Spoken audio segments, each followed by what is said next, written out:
എല്ലാ മാന്യ പ്രേക്ഷകർക്കും GAV സൊല്യൂഷൻസിൻ്റെ മറ്റൊരു വീഡിയോയിലേക്ക് സ്വാഗതം. ഞാൻ വീഡിയോ ചെയ്തിട്ടിപ്പം 2-3 മാസത്തിന് മേലായി. വേറൊന്നും കൊണ്ടല്ല, കുറച്ച് തിരക്കിലായിരുന്നു. അതിൻ്റെ കൂടെ ഒരു സന്തോഷ വാർത്ത പറയാനുള്ളത്, എൻ്റെ ഡെഡിക്കേറ്റഡ് ഹോം തിയേറ്റർ അടുത്ത് തന്നെ സെറ്റ് ചെയ്യുന്നതായിരിക്കും.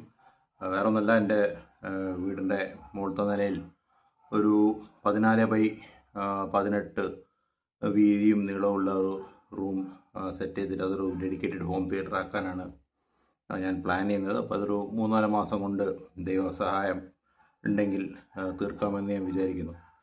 അപ്പോൾ ഇന്ന് ഡിസ്കസ് ചെയ്യാൻ ഉദ്ദേശിക്കുന്ന ടോപ്പിക്ക്, നിങ്ങൾ പല വീഡിയോസിലും പല ഫോംസിലും പല ഒ ടി ടി പ്ലാറ്റ്ഫോംസ് അല്ല, പല വീഡിയോസിലും നിങ്ങൾ കേട്ടിട്ടുണ്ടാവും ഡോൾബി അറ്റ്മോസിൻ്റെ സൗണ്ട് എഫക്ട്സിനെ കുറിച്ച് ഓരോരുത്തർ വർണ്ണിക്കുന്നത്.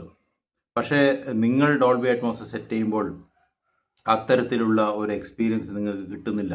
അപ്പോൾ എന്തായിരിക്കും അതിൻ്റെ കാരണം എന്ന് എപ്പോഴെങ്കിലും ചിന്തിച്ചിട്ടുണ്ടോ? അതിന് ബേസിക് ആയിട്ടുള്ള കാര്യങ്ങൾ കുറേ ഉണ്ട്. പക്ഷെ എന്നിരുന്നാലും ബേസിക് ആയിട്ട് സെറ്റപ്പ് ചെയ്യുമ്പോൾ പറ്റാവുന്ന ചില മിസ്റ്റേക്കുകൾ, ഞങ്ങൾ അതിലേക്കാണ് ഞാൻ ഇന്നത്തെ ടോപ്പിക്ക് തീരുമാനിച്ചത്. അതൊരു ആദ്യത്തെ ഭാഗമായിട്ട് കൂട്ടാം. ഒന്നാമത്തേത് സ്പീക്കേഴ്സിൻ്റെ പ്ലേസ്മെൻ്റ് ആണ്. അതിൽ യാതൊരുവിധ കോംപ്രമൈസും പാടുള്ളതല്ല. ഓക്കെ, നിങ്ങൾ ഒരു 5.1 സെറ്റ് ചെയ്യുകയാണെങ്കിൽ, 7.1 സെറ്റ് ചെയ്യുകയാണെങ്കിൽ, അല്ലെങ്കിൽ ഡോൾബി അറ്റ്മോസ് സെറ്റ് ചെയ്യുകയാണെങ്കിൽ നിർബന്ധമായിട്ടും സ്പീക്കർ പ്ലേസ്മെൻറ്റ് കറക്റ്റ് ആയിരിക്കണം. അതല്ലാത്ത പക്ഷം നിങ്ങൾക്ക് കിട്ടുന്ന ഇമേജ് അതല്ലെങ്കിൽ നിങ്ങൾക്ക് കിട്ടുന്ന ഔട്ട്പുട്ട് ഒരിക്കലും കറക്റ്റ് ആയിരിക്കില്ല. അതിൽ ഉദാഹരണമായി പറയുന്നത്, ഇപ്പം സ്പീക്കറിൻ്റെ കമ്പനി അതല്ലെങ്കിൽ സ്പീക്കറിൻ്റെ കോസ്റ്റ് അല്ലെങ്കിൽ ഏത് തരം സ്പീക്കർ ഉപയോഗിക്കുന്നു എന്നുള്ളത് ഒരു ഘടകമാണ്, അല്ലാന്ന് ഞാൻ പറയുന്നില്ല. പക്ഷേ നിങ്ങൾ എത്ര വില കൊടുത്ത് ഒരു സ്പീക്കർ വാങ്ങിയിട്ടും പ്ലേസ്മെൻറ്റ് കറക്റ്റ് അല്ലെങ്കിൽ ഒരു കാരണവശാലും നിങ്ങൾ ഉദ്ദേശിച്ച റിസൾട്ട് ഒരിക്കലും ഉണ്ടാകാൻ പോകുന്നില്ല. ഓക്കെ, ഒന്നാമത്തെ സ്പീക്കർ പ്ലേസ്മെൻറ്റ്. രണ്ടാമത്തേത്, നിങ്ങളുടെ സ്പീക്കർ റിസീവറിൽ ലാർജിന് സെറ്റ് ചെയ്യുക. ലാർജിന് സെറ്റ് ചെയ്ത് നിങ്ങൾ ഉപയോഗിക്കുന്ന ഒരു ടവർ ആണെന്ന് വിചാരിക്കുക. ഓക്കെ, നിങ്ങൾ ഓഡിസി റൺ ചെയ്യുമ്പോൾ അല്ലെങ്കിൽ കാലിബ്രേഷൻ ചെയ്യുമ്പോൾ ബൈ ഡിഫോൾട്ട് അതിൽ സ്പീക്കേഴ്സ് ലാർജ് എന്ന് കാണിക്കും. അതായത് ഈ ലാർജ് കൊണ്ട് ഉദ്ദേശിക്കുന്നത് സ്പീക്കറിൻ്റെ സൈസ് അല്ല, മനസ്സിലായോ? അതായത് സ്പീക്കറിൻ്റെ വലിപ്പം കണ്ടിട്ടല്ല ലാർജ് ഉദ്ദേശിക്കുന്നത്. അതായത് അത് എല്ലാ ഫ്രീക്വൻസീസും ഹാൻഡിൽ ചെയ്യാനുള്ള അല്ലെങ്കിൽ കഴിവുള്ള ഒരു സ്പീക്കർ എന്നാണ് ഈ ലാർജ് കൊണ്ട് ഉദ്ദേശിക്കുന്നത്. പക്ഷേ അതിൻ്റെതായ ചില ദോഷങ്ങളുണ്ട്. ഈ ലാർജ് കൊണ്ട് ഉദ്ദേശിക്കുമ്പോൾ ഓരോ ചാനലിലും അതിൻ്റെതായ ഫങ്ഷനിങ് ഉണ്ട്. ഓക്കെ, ഇപ്പോൾ സെൻറ്റർ ചാനൽ, അതാണ് ഹോം തിയേറ്ററിൻ്റെ ഏറ്റവും ഇമ്പോർട്ടൻ്റ് ആയിട്ടുള്ള ചാനൽ. ഒരു 80% വർക്ക് സെൻറ്റർ ചാനലാണ് ചെയ്യുന്നത്. ഡയലോഗ്സ്, അതുപോലെ തന്നെ മിഡ്സ്, കാര്യങ്ങളൊക്കെ വ്യക്തത തരുന്നതും ആ സെൻറ്റർ ചാനലാണ്. അല്ലെങ്കിൽ നമ്മളെ സ്ക്രീനിലേക്ക് ഒരു ക്യാരക്ടറിനെ പിടിച്ച് ഇരുത്തുന്നത് അല്ലെങ്കിൽ ആ ശബ്ദം ആ സ്ക്രീനായിട്ട് റിലേറ്റ് ചെയ്യിപ്പിക്കുന്നത് സെൻറ്റർ ചാനലാണ്. ഓക്കെ, മെയിൻ ഇമ്പോർട്ടൻസ് സെൻറ്റർ ചാനലാണ്. രണ്ടാമത്തെ ഏറ്റവും ഇമ്പോർട്ടൻ്റ് ഒരു സാധനമാണ് സബ്വൂഫർ. ഈ രണ്ട് കാര്യങ്ങളാണ് ഒരു ഹോം തിയേറ്ററിൽ ഏറ്റവും ഇമ്പോർട്ടൻ്റ്. ഓക്കെ, അത് കഴിഞ്ഞിട്ട് വരുന്ന സപ്പോർട്ടിംഗ് ആയിട്ടുള്ള ചാനൽസ് ആണ് ലെഫ്റ്റ്, ഫ്രണ്ട് ലെഫ്റ്റും, LCRൽ ലെഫ്റ്റും റൈറ്റും സ്പീക്കർ വരുന്നത്. അപ്പോൾ ഈ ലെഫ്റ്റും റൈറ്റും സ്പീക്കറുടെ വലിപ്പത്തിനനുസരിച്ചിട്ടല്ല, അത് നിങ്ങൾ ലാർജായിട്ട് സെറ്റ് ചെയ്ത് കഴിഞ്ഞാൽ ഒരു ഡെഡിക്കേറ്റഡ് എന്താ പറയുക, ലോ ഫ്രീക്വൻസിനെ ആയിട്ട് ഡെഡിക്കേറ്റഡ് ആയിട്ടുള്ള ഒരു ചാനലാണ് LFE അഥവാ സബ്വൂഫർ. അപ്പം അതിൻ്റെതായ ജോലി അതിന് കൃത്യമായിട്ട് ചെയ്യാൻ പറ്റും. ഓക്കെ, അപ്പോൾ നിങ്ങൾ ചെയ്യേണ്ടത് എന്താ, നിങ്ങളുള്ള സ്പീക്കർ മൊത്തം ലാർജിലേക്ക് സെറ്റ് ചെയ്ത് കഴിഞ്ഞാൽ എന്താ സംഭവിക്കുന്നത്, നിങ്ങളുടെ സ്പീക്കറിന് പ്ലേ ചെയ്യാൻ പറ്റുന്ന ഫ്രീക്വൻസീസും പറ്റാത്ത ഫ്രീക്വൻസീസ് ഒക്കെ നിങ്ങൾ റിസീവർ എന്ത് ചെയ്യും, നേരെ കൊണ്ടുപോയിട്ട് നിങ്ങളുടെ സ്പീക്കറിലേക്ക് ഡംപ് ചെയ്യും. അത് മാത്രമല്ല, സബ്വൂഫറിൽ കിട്ടേണ്ട സിഗ്നൽസ് കിട്ടാതാവുകയും ചെയ്യും. ഇതിന് ഓവറോൾ ഇമ്പാക്റ്റ് എന്താ ഉണ്ടാവുക, സ്പീക്കർ നിങ്ങൾ വോളിയം കൂട്ടുമ്പോൾ ജാർ ചെയ്യാൻ തുടങ്ങും, അല്ലെങ്കിൽ ഡിസ്റ്റോർഷൻ വരാൻ തുടങ്ങും, അല്ലെങ്കിൽ ഇറിറ്റേഷൻ ഉള്ള രീതിയിൽ വരാൻ സംഭവിക്കാം. അപ്പോൾ അതുകൊണ്ട് ഇനിയിപ്പോൾ വലിയ സ്പീക്കർ ആണെങ്കിലും നിങ്ങൾ AVR അത് ലാർജാക്കി സെറ്റ് ചെയ്താലും അവിടെ പോയിട്ട് ഫിസിക്കലി പോയിട്ട് അത് സ്മോൾ ആക്കാൻ ചെയ്തിട്ട് സ്മോൾ ആക്കിയിട്ട് അതിനനുസരിച്ചിട്ട് അതിൻ്റെ സ്പെക്സ് അനുസരിച്ചിട്ട് അതിൻ്റെ ഇത് സെറ്റ് ചെയ്യണം. ഓക്കെ, രണ്ടാമത്തെ കാര്യം, അപ്പോൾ ആദ്യം പറഞ്ഞ സ്പീക്കർ പ്ലേസ്മെൻ്റ് ആണ്. രണ്ടാമത്തെ കാര്യം സ്പീക്കർ ടോയിൻ ചെയ്യുക എന്നുള്ളതാണ്.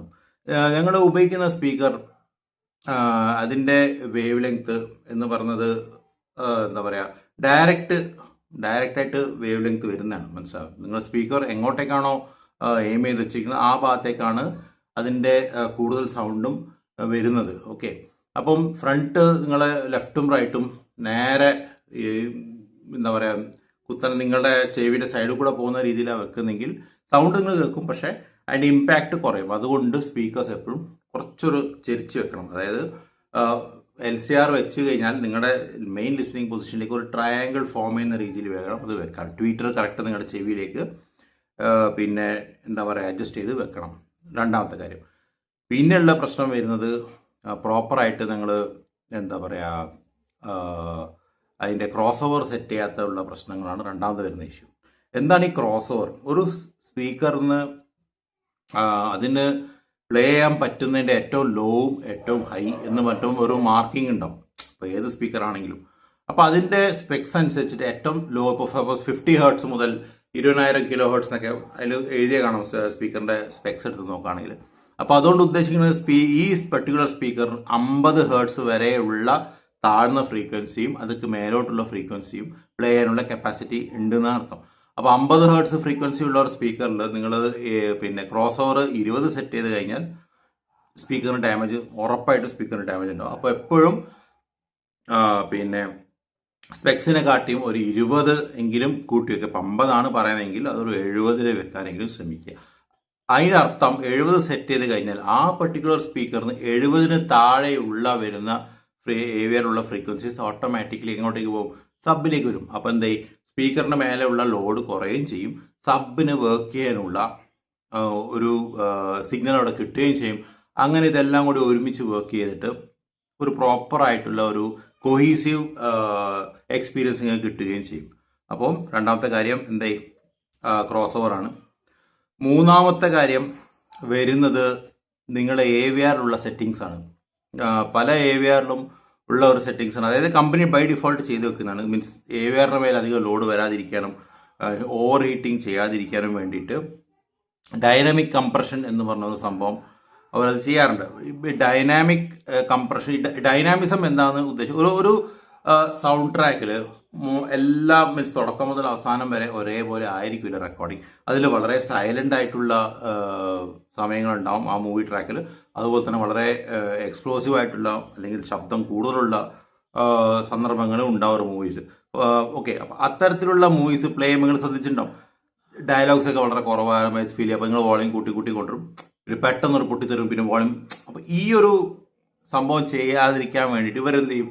ഡൈനാമിക് കംപ്രഷൻ എന്ന് പറഞ്ഞ സംഭവമുണ്ട്. ഡൈനാമിക് കംപ്രഷൻ ഒന്നുമില്ല, ഇതിൻ്റെ ഡൈനാമിക്സ് മൊത്തം അങ്ങോട്ട് കംപ്രസ് ചെയ്തിട്ട് എല്ലാം കൂടി അങ്ങോട്ട് അതിൻ്റെ DB ലെവൽ മൊത്തത്തിൽ എന്താ പറയുക കുറയ്ക്കുകയാണ് ചെയ്യാറ്.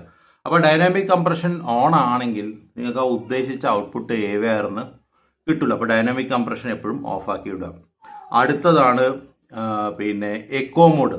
റിസീവറിലുള്ളതാണ് എക്കോ മോഡ്. അതായത് പവർ കൺസംഷൻ പിന്നെ കൺട്രോൾ ചെയ്യാൻ വേണ്ടിയിട്ട് അതിൽ എക്കോ മോഡ് ഉണ്ടാവും. എക്കോ മോഡ് ഒന്നുമില്ല, നിങ്ങൾക്ക് AVR-ന് ആവശ്യമുള്ള പവർ അത് കൊടുക്കാതെ ഒരു ലിമിറ്റഡ് പവർ മാത്രമേ നിങ്ങളുടെ AVR-ലേക്ക് അത് അയക്കുകയുള്ളൂ. അത് കൊടുത്തു കഴിഞ്ഞാൽ എന്താ സ്വാഭാവികമായിട്ടും ഉദ്ദേശിച്ച ഈ പറഞ്ഞ ഡൈനാമിക് പൊട്ടിത്തെറിയും കാര്യങ്ങളൊക്കെ വരുമ്പോൾ അതിനധികം ഒരു ഇമ്പാക്റ്റ് ഇല്ലാത്ത രീതിയിൽ ഫീൽ ചെയ്യും. അപ്പം അതായി. അടുത്ത് വരുന്നത് നിങ്ങളുടെ സെറ്റിങ്സ് ആണ്. സെറ്റിങ്സ് എവിടെ വെച്ചാൽ ഈ AVR റിസീവറുള്ള സെറ്റിങ്സ് ഞാൻ പറഞ്ഞു. അതായത് പിന്നെ ഈ ഡൈനാമിക് കംപ്രഷൻ ഓഫ് ചെയ്യുക ഒന്ന്. രണ്ടാമത്തേത് സ്പീക്കറിൻ്റെ സെറ്റിങ്സ് പോയിട്ട് ബിഗ് എന്ന് കാണിക്കുന്ന എല്ലാത്തിലും അത് സ്മോൾ ആക്കുക. മൂന്നാമത് ഞാൻ പറഞ്ഞത് പിന്നെ ക്രോസ് ഓവർ ഫ്രീക്വൻസീസ് ചെക്ക് ചെയ്യുക. നാലാമത്തേത് ഇമ്പോർട്ടൻ്റ് ആയിട്ടുള്ള കാര്യമാണ് കാലിബ്രേഷൻ. കാലിബ്രേഷൻ ചെയ്യാണ്ട് ഒരു കാര്യവും കൃത്യമായിട്ട് കിട്ടൂല. ഓക്കെ, അപ്പോൾ ഈ കാലിബ്രേഷൻ എന്നുകൊണ്ട് ഉദ്ദേശിക്കുന്നത് നിങ്ങളുടെ റൂമിൽ നിങ്ങൾ വെച്ച സ്പീക്കേഴ്സ് ആ റൂമിൽ എങ്ങനെ അതിൻ്റെതായ ഏറ്റവും ബെസ്റ്റ് റിസൾട്ട് പ്രൊഡ്യൂസ് ചെയ്യാൻ വേണ്ടിയിട്ടാണ് ഈ കാലിബ്രേറ്റ് ചെയ്യുന്നത്. ഇനി കാലിബ്രേഷൻ ചെയ്താൽ മാത്രം പോരാ, കാലിബ്രേഷൻ ചെയ്തതിന് ശേഷം അതിൻ്റെ ഓരോ സ്പീക്കർ ലെവലും ഒരേ ലെവൽ, അതായത് ഫ്രണ്ട് സ്പീക്കർ കൂടുതൽ വോളിയം പ്ലേ ചെയ്യുക, സറൗണ്ട് കുറഞ്ഞ വോളിയം പ്ലേ ചെയ്യുക, ഹൈറ്റ്സ് വേറൊരു വോളിയത്തിൽ പ്ലേ ചെയ്യുക, അങ്ങനെയല്ല ഉദ്ദേശിച്ചത്. കാലിബ്രേഷൻ ചെയ്തതിന് ശേഷം ഞാൻ ചെയ്യുന്ന കാര്യമാണ് പറഞ്ഞത്. കാലിബ്രേഷൻ കംപ്ലീറ്റ് ചെയ്തതിന് ശേഷം നേരെ ടെസ്റ്റ് ഹോളിലേക്ക് പോവുക, റിസീവർ ഒരു 80-85 വെക്കുക, എന്നിട്ട് ഒരു എന്താ പറയുക ഡെസിബൽ മീറ്റർ ഫോണിലൊക്കെ ഉണ്ടാവും, ഡെസിബൽ മീറ്റർ എടുക്കുക, എന്നിട്ട് ഓരോ ടെസ്റ്റ് ടോൺ കൊടുക്കുക. അപ്പം ഫ്രണ്ട് ലെഫ്റ്റിലേക്ക് വരും, അവിടെ ഈ പറഞ്ഞ ടോൺ വരുമ്പോൾ തന്നെ കാണിക്കും 45 dB 50 dB. അത് ഏകദേശം ഒരു 70 അല്ലെ 75 dBയിലേക്ക് ആവുന്നവരെ കൂട്ടി കൊണ്ടുവരിക. അങ്ങനെ ഓരോ ചാനലും 75 dBയിൽ സെറ്റ് ചെയ്യാം, സബ് ഊഫർ അടക്കം. അത് ഈക്വലായി സെറ്റ് ചെയ്തതിനു ശേഷം സെറ്റിങ്സ് സേവ് ചെയ്യുക. അടുത്തത് ചെയ്യാൻ മറന്നു പോകുന്നൊരു കാര്യമാണ് നിങ്ങളുടെ സോഴ്സിലുള്ള സെറ്റിങ്സ്.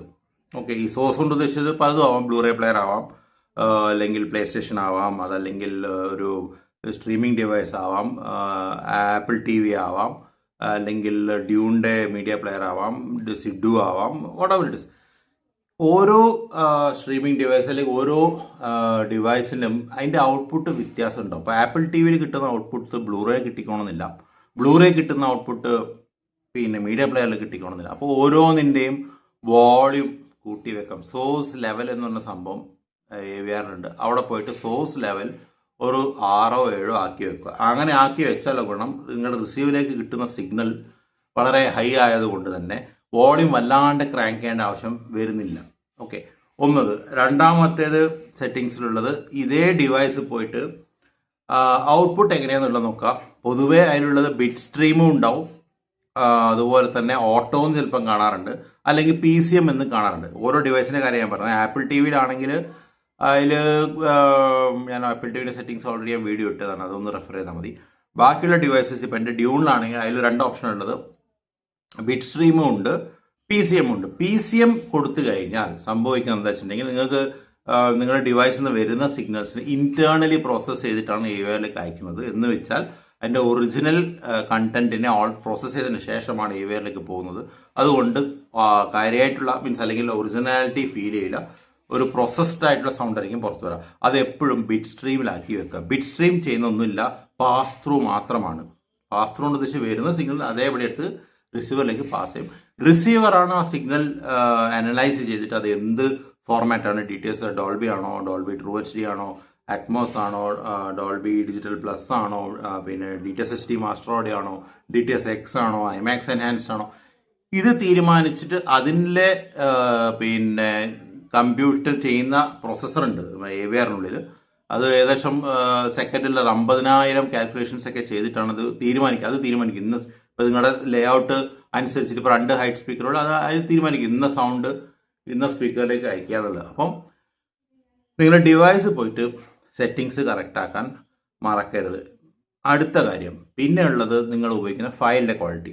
ഓക്കെ, ഇപ്പോൾ ഇതെല്ലാം കറക്റ്റാണ്, പക്ഷേ നിങ്ങൾ ഉപയോഗിക്കുന്ന ഫയൽ വളരെ ഒരു നിലവാരം കുറഞ്ഞ ഫയൽ അല്ലെങ്കിൽ GB കുറഞ്ഞ ഫയലൊക്കെ ആണെങ്കിൽ നിങ്ങൾക്ക് കിട്ടാൻ പോകുന്ന ഔട്ട്പുട്ട് അങ്ങനെ തന്നെയാണ്.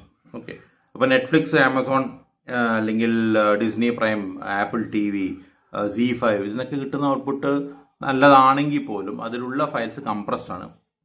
ഓക്കെ, കംപ്രസ് കൊണ്ട് ഉദ്ദേശിച്ചത് ആക്ച്വൽ അറ്റ്മോസ് കിട്ടണമെങ്കിൽ നിങ്ങൾക്ക് ഡോൾബി ട്രൂ HD, അറ്റ്മോസ് ഡോൾബിയുടെ ആണ്. അപ്പോൾ ഡോൾബിയുടെ ഏറ്റവും ലോസ്ലെസ് ആയിട്ടുള്ള ഫോർമാറ്റാണ് ഡോൾബി ട്രൂ HD. അതിൻ്റെ മേലെ വീണ്ടും ഈ ഹൈറ്റ് ചാനൽസിൻ്റെ എൻകോഡ്മെൻറ്റ് ചെയ്തിട്ടാണ് പിന്നെ അറ്റ്മോസ് റെക്കോർഡിങ്സ് അവർ നിർമ്മിക്കുന്നത്. ഓക്കെ, ഈ എൻകോഡ്മെൻറ്റ് കൊണ്ട് ഉദ്ദേശിക്കുന്നത് അതിന് മെറ്റഡാറ്റ എന്ന് പറയും. അതുകൊണ്ട് ഉദ്ദേശിക്കുന്നത് എന്താ പറയുക, ഓരോ സൗണ്ടിനെയും ഒരു വസ്തുവായിട്ടാണ് ഡോൾബി അറ്റ്മോസ് ട്രീറ്റ് ചെയ്യുന്നത്. അതുകൊണ്ട് ഞാൻ ആദ്യം പറഞ്ഞത് സ്പീക്കർ പ്ലേസ്മെൻറ്റ്, അതിന് മറ്റൊരു വീഡിയോ ഞാൻ ചെയ്യുന്നതായിരിക്കും. സ്പീക്കർ പ്ലേസ്മെൻറ്റ് കറക്റ്റ് അല്ലെങ്കിൽ എന്തുകൊണ്ട് നിങ്ങൾക്ക് ഉദ്ദേശിച്ച റിസൾട്ട് കിട്ടുക. ഞാൻ പറയാൻ ഉദ്ദേശിച്ചത് സാധാരണക്കാരൻ ഇപ്പം ആശ്രയിക്കുന്നത് OTTനെയാണ് അല്ലേ, പ്ലാറ്റ്ഫോംസ്, നെറ്റ്ഫ്ലിക്സ്, ആമസോൺ.